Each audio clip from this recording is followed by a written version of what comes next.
All right, so as has been the policy, I'm going to keep recording.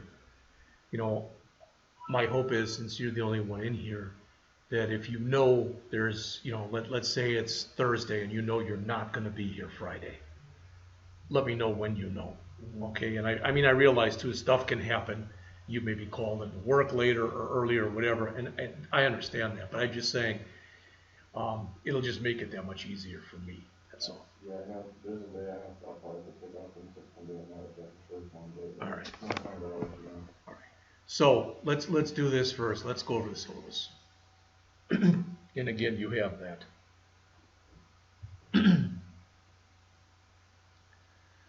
All right. Tell me when you got it up.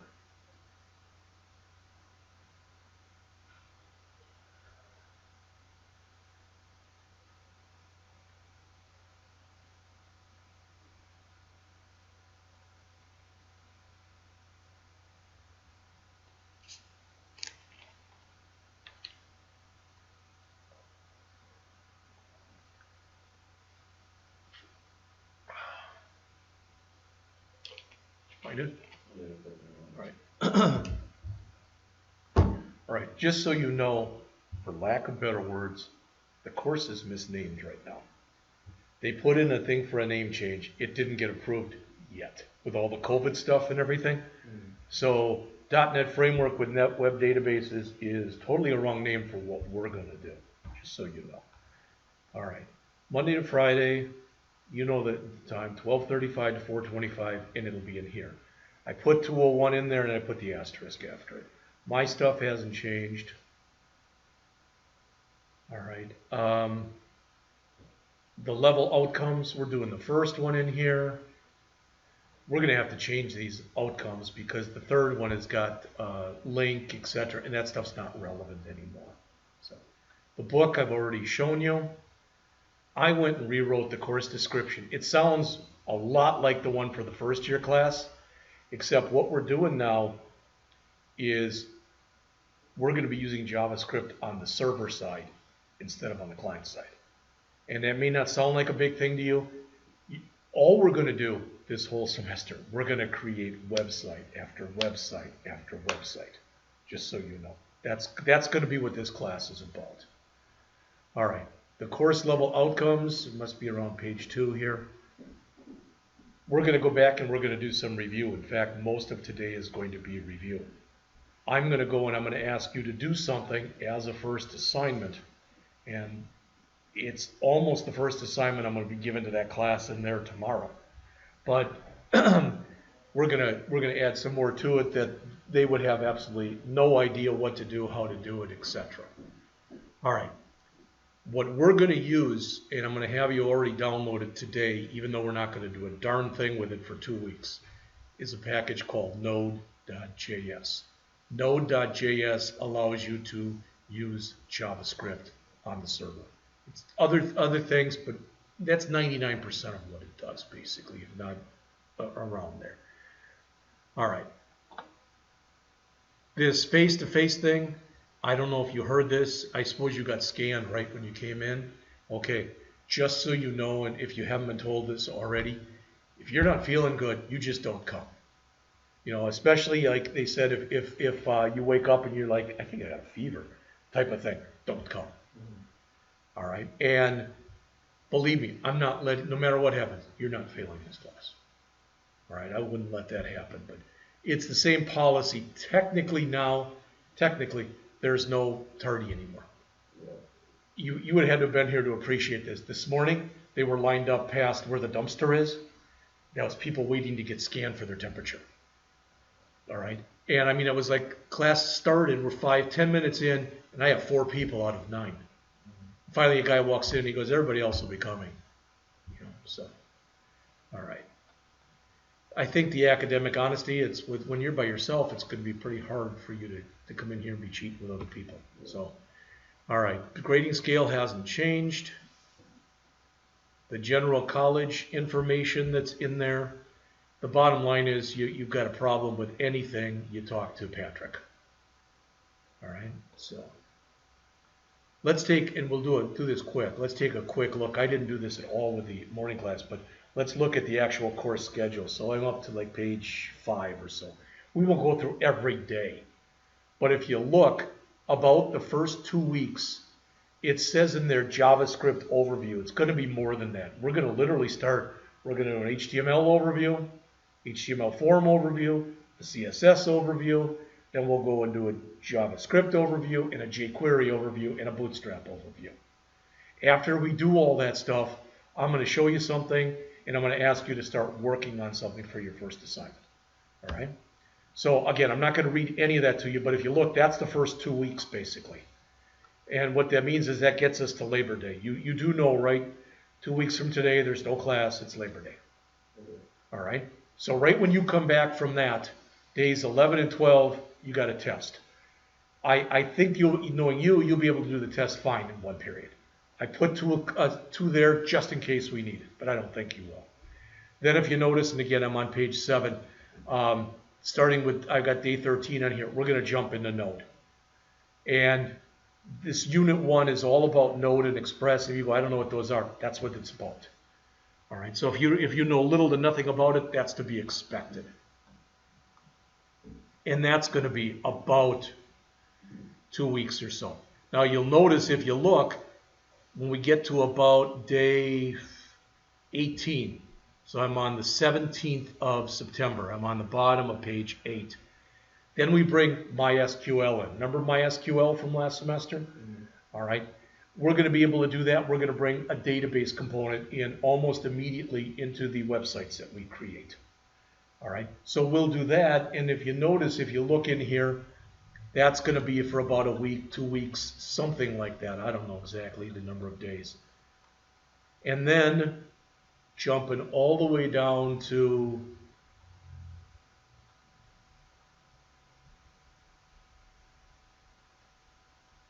page 14, I think it is, or 15. Oh, come on. Yeah, page 15 on the bottom of the page. Day 34, we have our second test. Node.js, Express, and MySQL. I'm going to say a few things about the test, but not while I'm taping. Okay? So, then if you look and you jump up to the next page, we're on day 36. Then you're going to learn another database. And another database, it's called a Nosql database. In other words, the stuff we do, we're going to do it totally differently. Why would we want to do that? Because Node works okay with MySQL. You can make it do anything you want it to do. But it's really meant for a NoSQL database like MongoDB, which is what we're going to be using with that. All right, so then that'll be 2 or 3 weeks. And when you look, that's going to get us, I'm just going to keep jumping down here.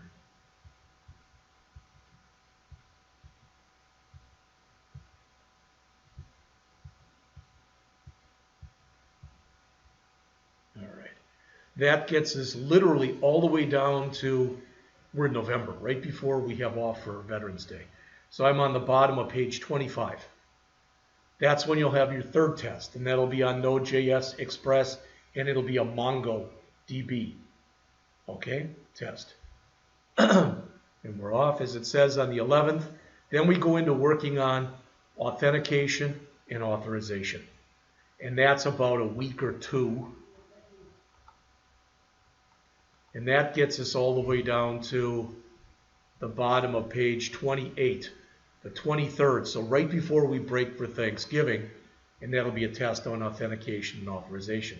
Then what we do for the rest of the semester, starting on day 66, so this is the beginning of page 29, we go into something that's called React. And that's not really mentioned that much in this book, but I'm going to give you a bunch of resources and stuff for it. And that, for lack of better words, very quickly, in a nutshell, all right, that's the syllabus. So I know now, let's just say wink, wink. I know now you've got your own PDF version of the book.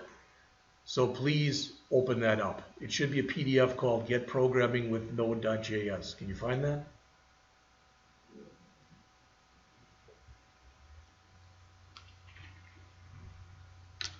Yeah.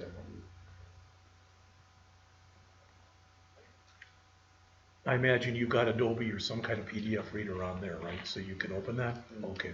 So, this is what I want to mention to you.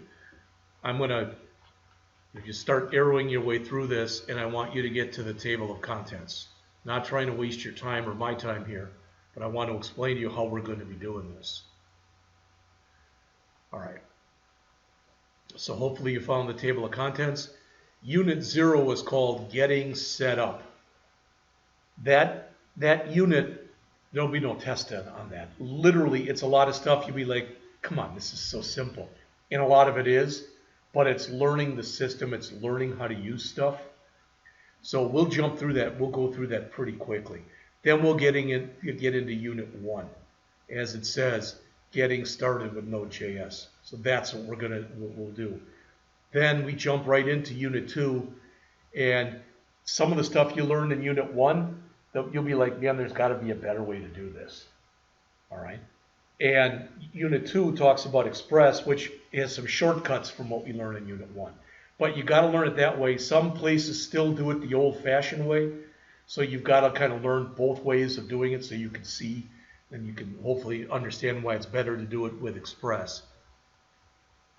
Then we'll jump into, now, it's a little off because where I've got here Unit 3 is connecting to a database. You see that?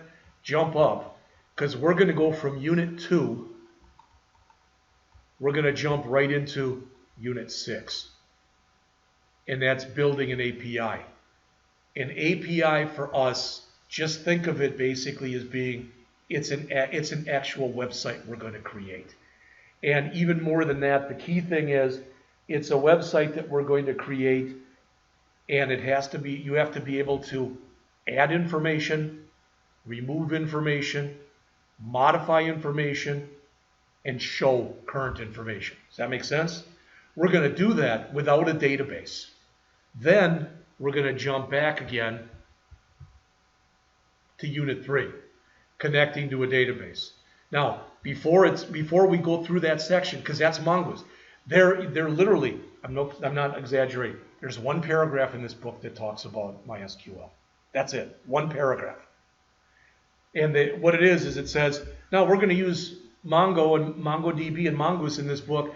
It's a NoSQL database. There are SQL databases that like MySQL that will work with this also. That's all they give you. But Mr. Smith did a lot of the planning for this course. So this is the way that he wanted it taught. He ran it by me a little bit, and he ran it by Mr. Gudmested, and we figured this is the best way of doing it. So before we jump into 3, we'll do first, you and I, we will do the MySQL stuff. Right, then we'll go into Unit 3, which is connecting to a database. Unit 4 is creating models for your database. Then we'll get into Unit 5. Notice that's authentication and authorization. If you might remember, that was one of the units I showed you in the syllabus as well. All right. Then Unit 6 we'll have already done, building the API. Unit 7 we're not going to do. If there's time and if you want to do it, it's literally adding a chat room to your website. If you think, well, that's really cool, let's do that, then we'll do it. But we won't spend a lot of time on it. We'll have to see where we are in the class, okay? And then finally, Unit 8, we're going to be doing that earlier than Unit 8. You're going to learn when we create our first regular website in here how to deploy this and how to literally, you'll have it out there, and we're going to use a package called Heroku that's free. And literally, hopefully, by the end of mid to end of September, you'll have built at least a couple websites yourself, and they'll be out there on the system. All right. Now, one thing to notice that's in here, and I ran right through it, but I want you to know this. You know the way that it works at here at Rankin, that normally you got written tests, you got hands-on tests, you've got labs, you've got homework. Okay? All right. What I've already done, now if you would open up, let's see, you don't even have to if you don't want to, but I'm going to real quickly. 06 cheat sheets is just that. It's got some cheat sheets.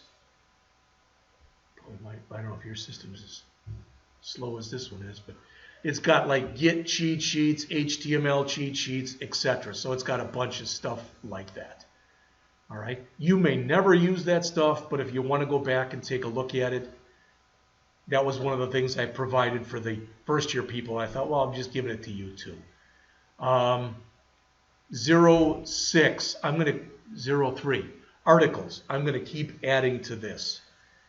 When I find good articles on Node and stuff, I just throw them in here. So you can see there's already a bunch of articles in there. I'm not going to go through any of those, not right now at least. And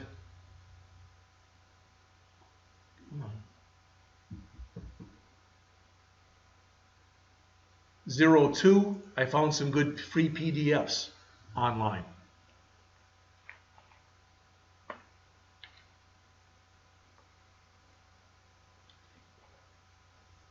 There's quite a few of them. I'm not going to go over any of those, but again, especially when we're reviewing stuff, any of that stuff might be able to help, might help you. I don't know. And then finally, what we're going to start on, so what I'd like you to open, this is what we're going to start doing right now, is I'd like you to open the 01 reviews folder. And you'll notice there's a 00 review, a 01 review. Do you see all that stuff? Open the first folder, the 00 review. And in there should be 5 or 6 PowerPoints.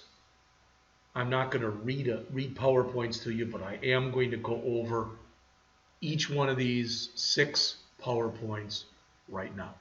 All right. So in order, I'll do them. So I'm opening up the first one, the Review 00 Part 00 HTML. And again, I'm doing it this way. I think Mr. Smith is doing it this way. I'm not sure, to be honest with you. But unless I'm mistaken, you can tell me if I am, but unless I'm mistaken, it's probably been a while since you've looked at any HTML. Is that a fair statement? Yeah, I'm pretty busy. Okay.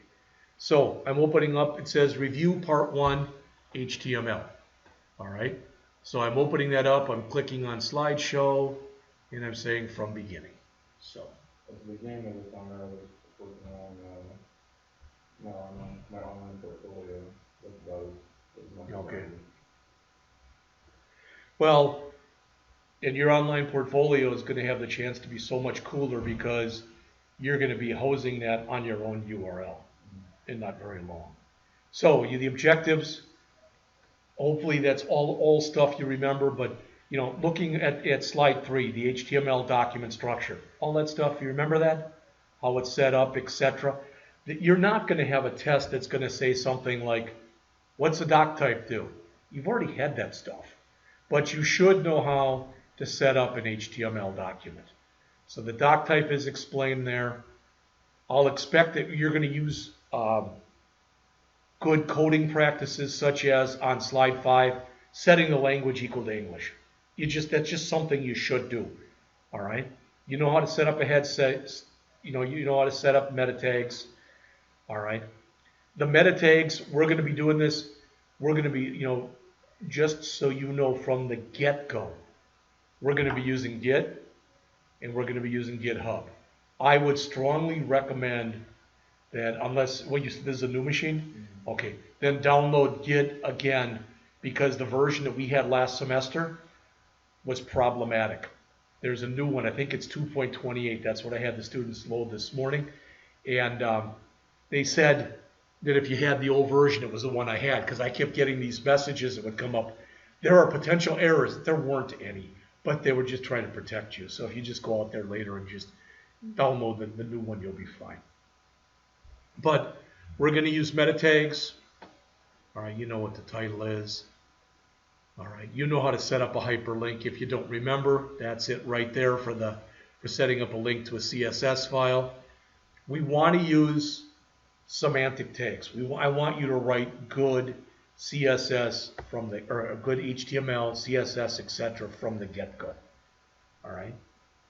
So you'll use, you know, more than anything else, header, footer, nav, main, and section tags. All right. And I kind of showed how that's set up on the next slide. Bunch of this stuff. I did all these slides, and with a bunch of them, I just went out to the internet, found stuff, and threw it in there. All right.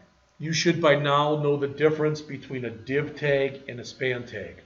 They both are designed to allow you to divide information, but a div tag is a block element, meaning that there'll be a blank line before and after it. A span tag is an inline element. So you use that right inline, all right, and it won't give you a blank line like the div will. Notice too on the bottom, I've got a source for everything I've done in here. I would strongly recommend that as we're going through this, if you have problems, for example, like as we start to go through, because we're going to do some JavaScript stuff you didn't do last year, all right, that you go out to developer.mozilla.org. That's right here. That's probably the quintessential site for all this stuff. All right, so there's div and span, there's block, level, and inline. I've already mentioned those. You know what an OL is, what an ordered list is, and what a UL is, an unordered list, right? I mean, we don't really have to go through those. Paul wanted me to do this because he said, well, what do we do if we've got a student that it's been maybe even more than a year since they've gone through this, you know, or whatever. So, all right. Form tags, we're going to create forms. Now, one thing to realize, I don't know if you remember this, so I'm asking you right now. If you don't know, it's fine, but just tell me. Do you know the difference if you are creating a form tag and you say method equal post as opposed to method equal get? Do you know the difference between those? And if you don't, just say I don't. Okay. When you do a get, it's like doing a select statement that we had in MySQL, where when you do a get, you can't change the data. You can retrieve data, just like you do with a select statement in MySQL. When you do a post, that's when you are putting data out into the system. All right, so most of the work we do with method equal post will be with forms, just so you know, for the whole semester. All right, so there's an example of a simple form right there that you can see I'm on slide 21. Slide 22, that's what it looks like. Then we added some CSS to it. All right, and that's it. Now, you might say, that's fine, I didn't learn a darn thing. It's all review. It's not like you're going to go through this and go, man, did I ever learn the stuff in here? No. But the hope is, yeah, I kind of remember that. Yeah, I kind of remember that. All right, so next. Let's go to review part 2, HTML forms.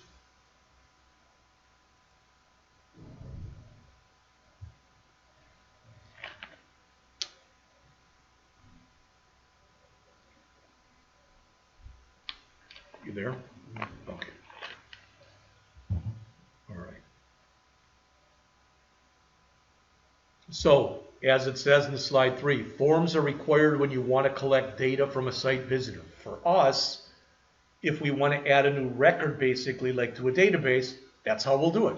That's a simple way to do it, right? All right, so that's what we're going to do. It says the form will often take input from a site visitor and validate that using JavaScript on the client side. And that's typically the way you do it. You validate it on the client before you send it to the server. If you never validated it on the client, you sent it to a server and it was bad, then what would happen would be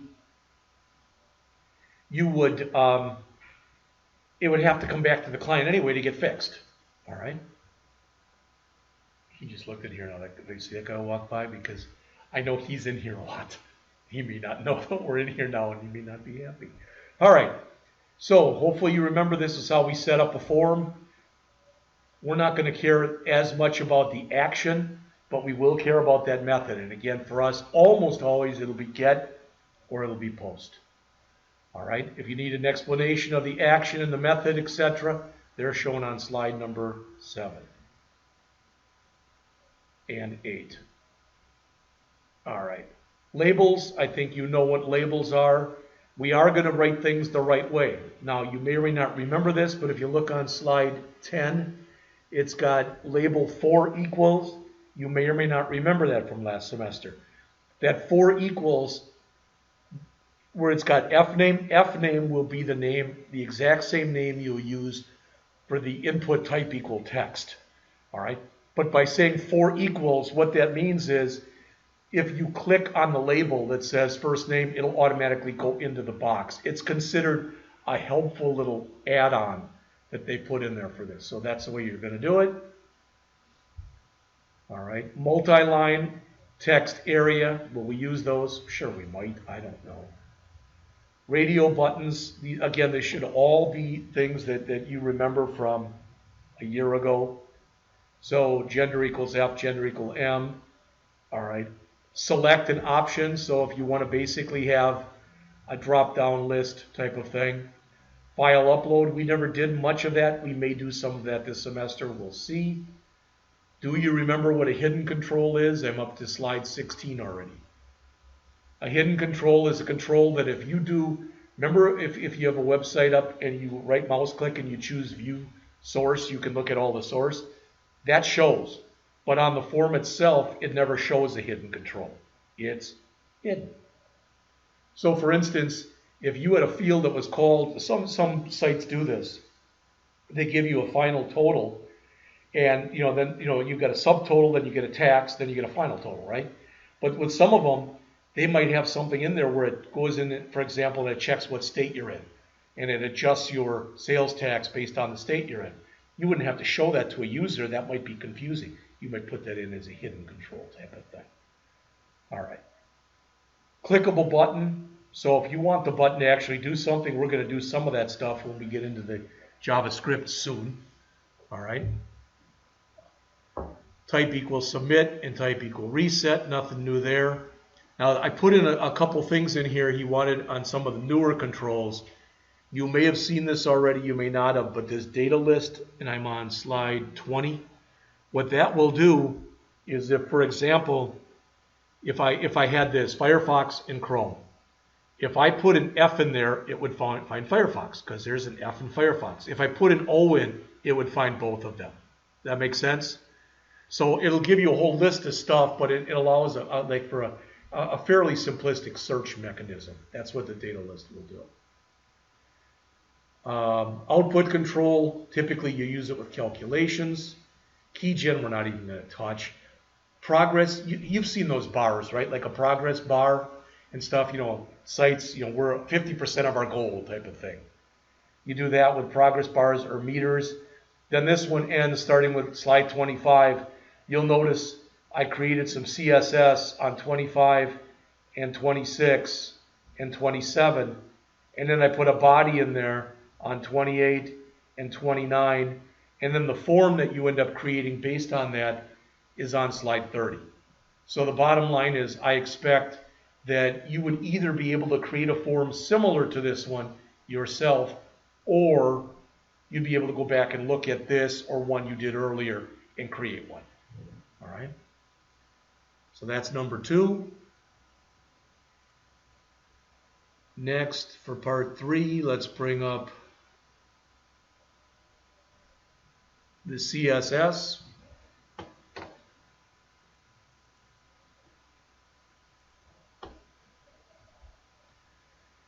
What you have to remember from CSS, virtually everything we do in CSS, we're going to do as an external CSS file. We won't do any inline CSS. We won't have any style tag, the style tag that you could, we won't do any of that. I guess I can't say never, but if we do any, it's going to be so minimal, I can almost say never. All right? Now, how much we do with gradients, transforms, transitions, and animations, some of that's going to be up to you. All right? What we may end up doing this semester, I've got to talk to Chad Grohearing. I may have you work on a project for part of the semester. Chad has got, let me see if I can find this. I want to read this to you. Mr. Grohearing, Chad, let's see. He sent me an email earlier this summer. All right, so let's see.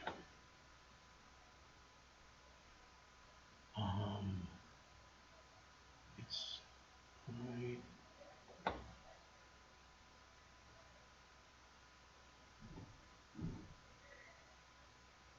There it is. All right. So he sent me an email this summer, and if I can bring it up.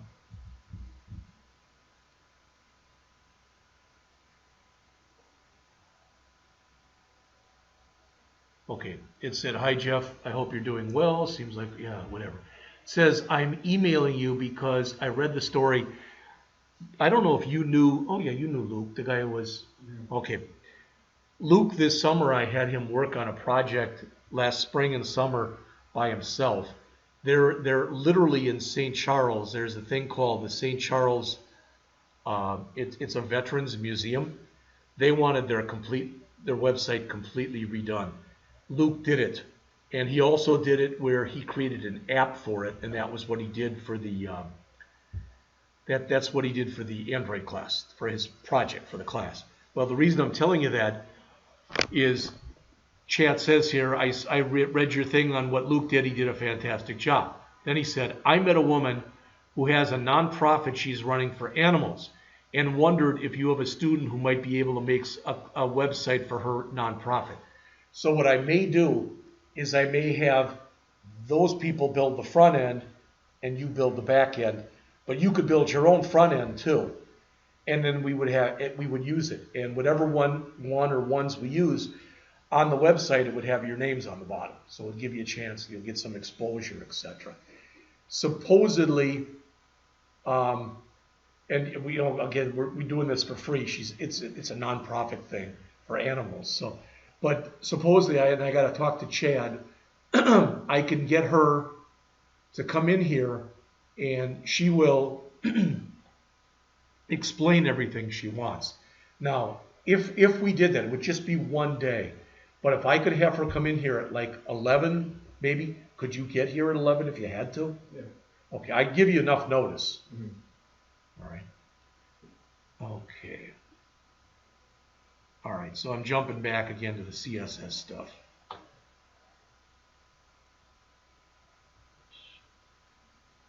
So there's inline, internal. Again, we care about external.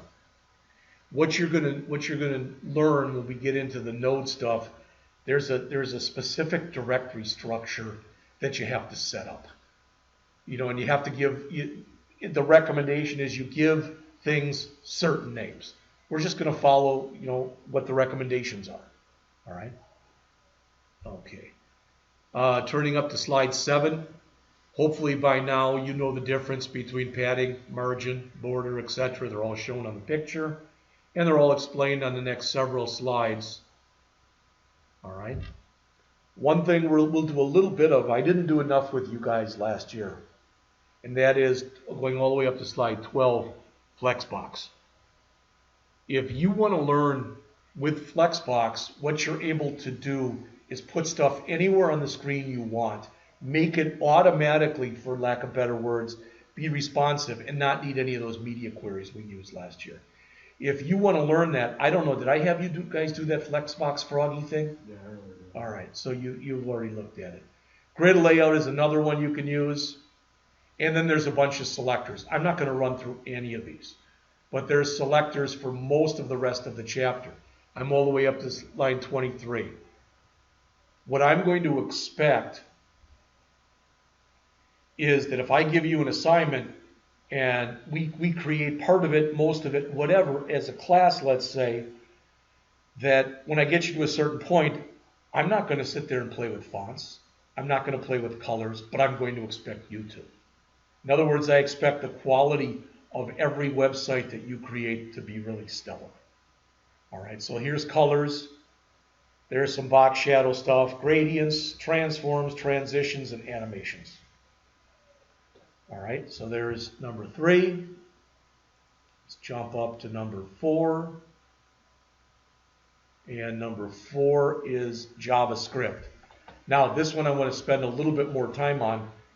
Again, we're going to go and there's going to be things that you've done before with JavaScript to be like, this isn't hard. Yeah, I know how to do this. I know how to. But there's other things. For example, you probably have never heard of closures. You probably have never heard of what are called ifs. You know, there is some stuff like that some of it was in the end of the book that we used last semester. Some of it wasn't even in there. So we'll talk about some of that stuff. All right, so let's take a few minutes. We'll go over this one, part 4, and I'll give you a break. All right, so let's like I said, let's do this one first. Remember that there's also 3 ways that you can add JavaScript. You can add JavaScript as an external file. You can add it as an internal file. All right, and we're gonna actually do a lot of this stuff. You're gonna basically be using external files for virtually everything you do. External CSS files, external JavaScript files. All right. If we put JavaScript in, you know, if we ever put it into our HTML, we're going to put it in the body section. Okay, I'm on slide 6. All right. And there's an explanation of why it's done that way. Now, line 8, this is the first thing that's new, just so you know. I'm on slide 8. You're very rarely, if ever, going to use the word var anymore. Var is slowly being replaced. Much of the stuff that we do will use const, which makes a constant, but it's not exactly what you think.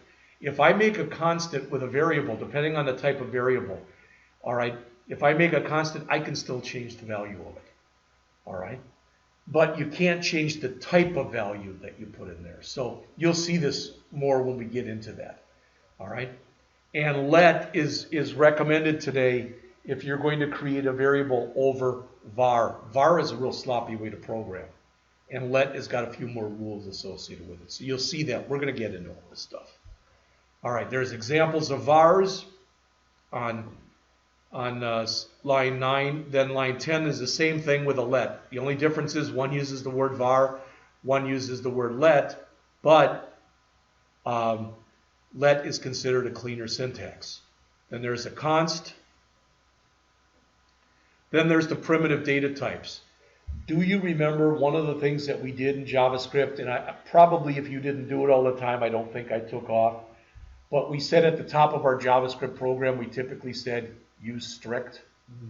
All right, that's kind of an important thing, and you should get used to putting that at the top of virtually all of your JavaScript program files because it makes sure that some of the sloppy programming that JavaScript allows you to do, it doesn't allow you to do that. All right. Okay, so here's the data types. It's got 7 primitive types. Okay, got string, number, big int, Boolean, null, undefined, and symbol. And then there's explanations. Strings can be in single quotes or in double quotes. I think you already know that. All right. Numbers.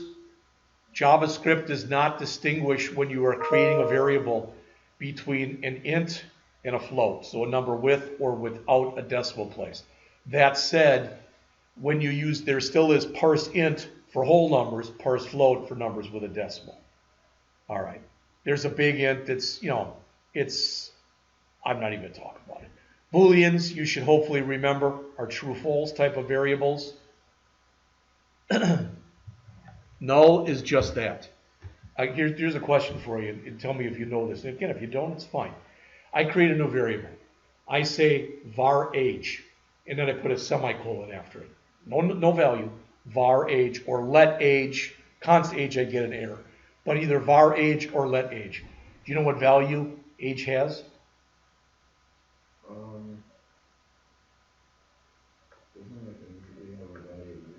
No, not in JavaScript. It's got a value of undefined. Okay, yeah. All right. Now, in C#, it might have a value of 0 depending on where you define it. Okay. So, but null is the absence of a value. So, in other words, it's unknown typically. All right, and that's slide 18. It looks like. But for example, the students who started today, They don't have a grade point average yet. I think you'd agree with that. Their GPA is null. All right, not really. It's not even really undefined. It's null. It's unknown. They don't have one. And there's undefined after null. Symbol is new. So, why? Because, geez, I don't know about you, but sometimes it bugs the heck out of me when I see programmers and they program like in emojis and stuff like that. But that's what some of the stuff you can do with symbols. All right. Then some of the data types that are not primitive, so they're complex data types, are shown on slide 21. There's an object, and we're going to look at object-oriented stuff. There's a date, and there's an array. All right. There's also, going to the next slide, sets and weak sets, maps and weak maps, and probably the most important thing that you'll learn this semester, JSON. Right there on slide 22. JSON is JavaScript object notation. You're going to know that very well by the end of this class. All right. Objects, you can literally do object-oriented programming in JavaScript almost the same way that we did it in C#. Or you can do it a different way. All right, and they changed it about 5 or 6 years ago, and the reason they did was people were like, why do we have to do it so different in JavaScript as opposed to other languages? So they made it like other languages. All right, dates, there's a built-in date utility. Arrays, hopefully you remember what arrays are and you'll be okay with them. With the sets and stuff, I'll let you look at that. Most of this stuff are key value pairs. So if I said to you, what does programming mean? Let's say you had no idea. You'd go to a dictionary. The key would be programming. The definition would be the value. That makes sense? Mm-hmm. So a lot of this other stuff that you do are done with key value pairs. All right, turning up to slide 26. It's 6, isn't it? Yeah, no, 28, sorry. JSON, again, JavaScript object notation. All right, it's used to build universal data structures. We're going to use JSON up the wazoo in this class, especially as soon as we get into the node part. If statements on line 29 is a simple if, or slide 29. 30 has got an if-else. 31 has got an if-else, if-else. All right, simple for loop, because there's different ways of writing for loops. There's a for in on slide 32, and there's an example on the next page. And if you go, well, geez, I learned a regular for statement, you can still use those. There's a for in, there's a for of, there's a for each, and there's a regular for loop. Why do they have so many? Because they have a lot of different kinds of data. They're meant to handle different types of data. All right, JavaScript functions. This right here, if you look at nothing else today, look at these last 10 or so slides. JavaScript functions. All right, simple functions are things we did. If you remember when we went back, we did the BMI program. All right, you did simple functions. Then we got into a little bit harder functions. And if you look, go up to slide 40.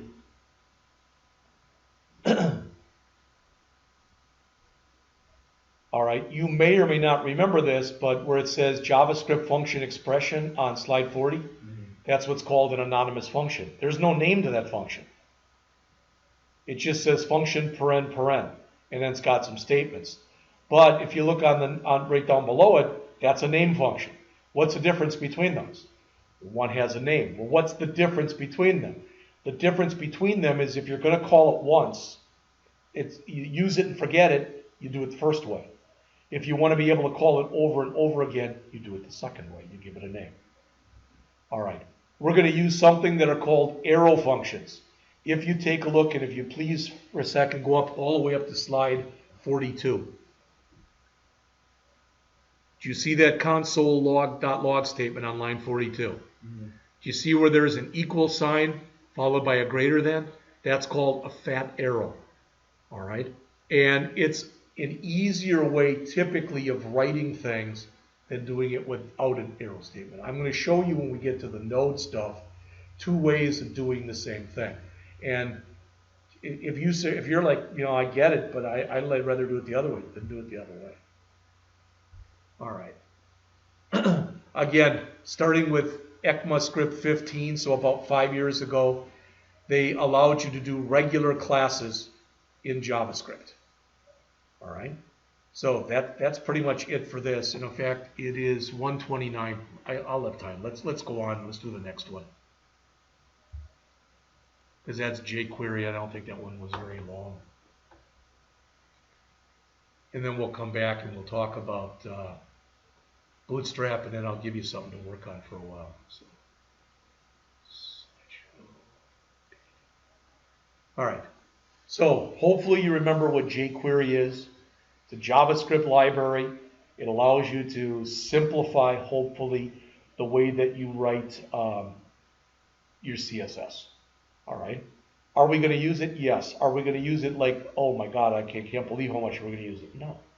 But we are going to use it. You can download Jquery using a CDN. So in other words, you can take it right off the internet. If you do that, it copies, you put a link in to jquery.com on your site. And if you do that, you have to have a connection to the internet for it to work. All right. Otherwise, you can just download it without it. So the advantages are shown on slide 4, faster delivery of content, etc. The disadvantage, you need to be connected to the internet. That's not typically a big thing today, but if you're driving somewhere, you may or may not have internet capability. So I don't mean that you're driving the car, but if you're a passenger in a car, and your car doesn't have a Wi-Fi in it type of thing. The Jquery website, hopefully you remember that and what it looks like. It's a pretty ugly website. And then if you look, all I have in here are different selectors. Child selectors, class selectors, descendant selectors, element selectors, etc. That's what the rest of this is. What happened in the way that we did this thing, just FYI, you may or may not care, but Mr. Smith went and said, okay, we're breaking this down into about 6 units. We're in unit 0 right now, so there's 0, 1, 2, 3, 4, and 5. And what he did was he said, this is what I want to see covered in each unit.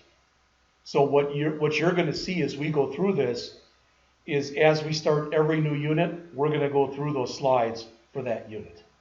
All right. Now, looking up all the way, if you move up just to slide 26, there's a .event, .prevent default. You see that? Mm-hmm. You know this as well as I do. The default action, if you click a hyperlink, is to go to that link. Sometimes you might want to be able to click a link but not have anything happen. That's when you use this. All right. The next one is called stop propagation. There's something we may or may not talk about it. I don't remember. But if JavaScript is looking for something in the routine you're in, and it doesn't find it, it'll look in the routine that called that routine. If it can't find it, it'll look in the routine that called that routine, and it'll keep doing that. That's called bubbling up. So it'll bubble its way up. Certain things that JavaScript does, it expects is at the top level, and instead of bubbling up, it bubbles down. If you want to keep it from bubbling up or down, you can use the stop propagation. All right? So let's see,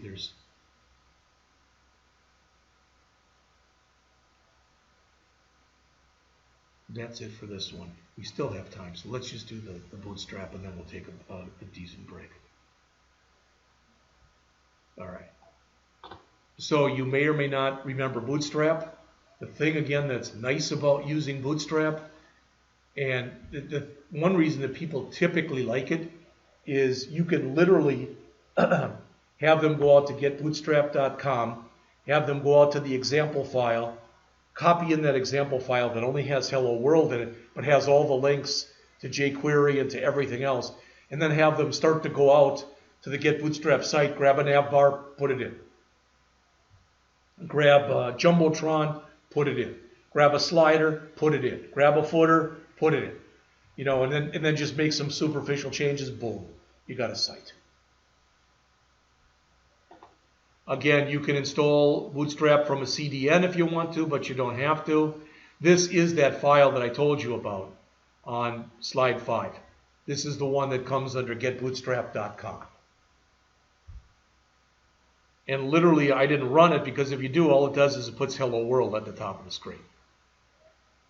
All right, there's the Bootstrap website. We're going to use Bootstrap 4, but just so you know, you may or may not care, Bootstrap 5 is in beta right now, so they're getting ready to do the next one. All right, Bootstrap is almost automatically responsive, which is one of the best things about it.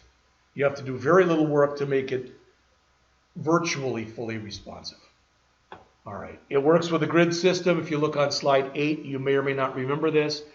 The grid system works off the rule of 12s, that you break every single row that you're working on in Bootstrap into 12 columns. And you can set those up any way you want.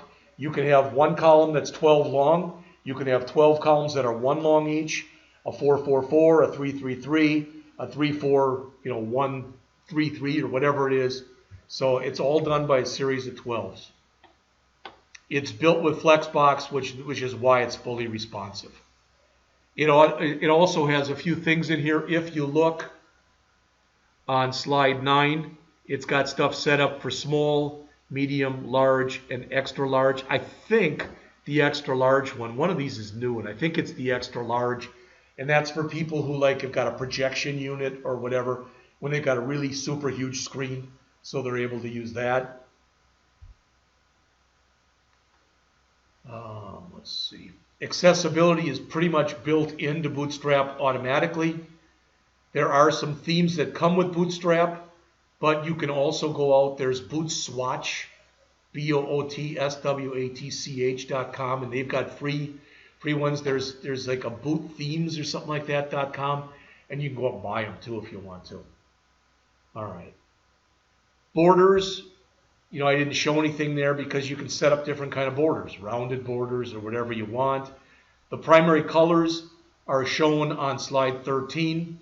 We're going to do some work with that because if we're going to make a site, let's make, if something is good, for example, maybe a button, maybe we'll make it green for success or blue for primary, but if it's maybe it can lead to bad, we'll make it red for danger, that kind of thing.